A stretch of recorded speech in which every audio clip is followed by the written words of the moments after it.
G'day, here's a couple of pieces of seam opal from Lightning Ridge, Australia, rules and millimetres.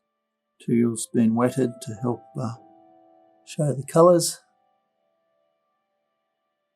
Should be reasonably straightforward to cut that into a stone, I think. Maybe slice it through here. Get a stone off this side and then see what you can do with this other end.